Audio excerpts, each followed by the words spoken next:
क्या आपको पता है, गणपति भगवान का सर हाथी का नहीं है। जय श्री राम दोस्तों, स्वागत है आपका मेरे YouTube चैनल में। आज की कहानी ली गई है कुर्म पुराण से और ये कहानी के दो मेन पात्र हैं, एक गणेश भगवान और दूसरा गजासुर। कहानी शुरू करने से पहले मैं आपको बताता हूँ गजासुर कौन था।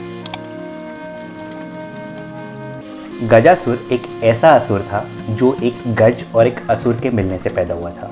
ये गजासुर भगवान शंकर का बहुत बड़ा भक्त था। वो इतना बड़ा भक्त था कि एक बार उसने भगवान शंकर की इतनी अच्छे से पूजा की थी कि भगवान शंकर प्रसन्न हो गए और उसको आशीर्वाद भी दे दिया था। खैर, ये दूसरी स्टोरी है, फिर किसी दिन सुनाऊंगा।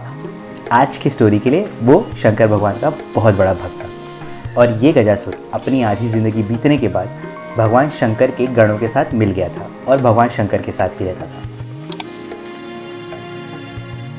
आपको पता होगा ना, भगवान शंकर एक वैरागी का जीवन जीते हैं, तो वो कुछ समय घर पे रहते हैं और बाकी समय बाहर रहते हैं। जी हाँ, एक बार की बात है, भगवान शंकर माँ पार्वती के साथ कुछ टाइम तक घर पे थे और फिर वो भ्रमण करने के लिए 12 साल के लिए बाहर चले गए थे। उस समय माँ पार्वती को इतना अकेला फील हो रहा था कि उन्होंने सोचा उन्हें एक पुत्र की ज़रूरत है। इसलिए उन्होंने अपने बॉडी पे चंदन का लेप लगाया और वो लेप निकाल के उन्होंने बालक का रूप बनाया और अपनी शक्तियों से उसे जीवित कर दिया।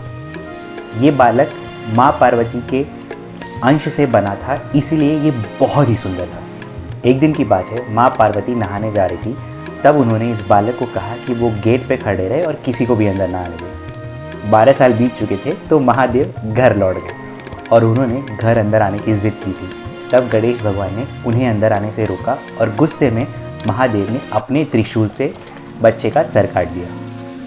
अब ये त्रिशूल से कटा हुआ सर था। ध्यान दीजिएगा, महादेव का त्रिशूल इतना शक्तिशाली है कि उससे जिसका भी सर कटता है या जो भी चीज़ कटती है वो वहाँ से जल जाती है, भस्म हो जाती है। इसलिए वो सर दोबारा नहीं लग सकता था। चीखने की आवाज़ सुन के माँ पार्वती बाहर आई तो उन्होंने देखा कि उनका बच्चा मरा पड़ा है और उन्होंने भगवान शंकर से कहा कि उन्हें ये बालक जीवित करके चाहिए। तब महादेव ने गणों को कहा कि वे जाए और जो कोई भी जीवित प्राणी मिलेगा उसका सर काट के ले आए और महादेव उसे लगा देंगे। और ये काम गणों को शाम होने के पहले करना था। बहुत ढूंढने के बाद भी गणों को कोई जीवित प्राणी नहीं मिला। तब ब्रह्मा जी ने कहा कि हम में से किसी को अपना सर का दान करना पड़ेगा और वो सर हम गणेश जी को लगा सकेंगे। गजासुर भगवान का इतना बड़ा भक्त था कि उसने अपना सर दान कर दिया और ब्रह्मा जी ने उसका सर काट के शिव भगवान को दे दिया।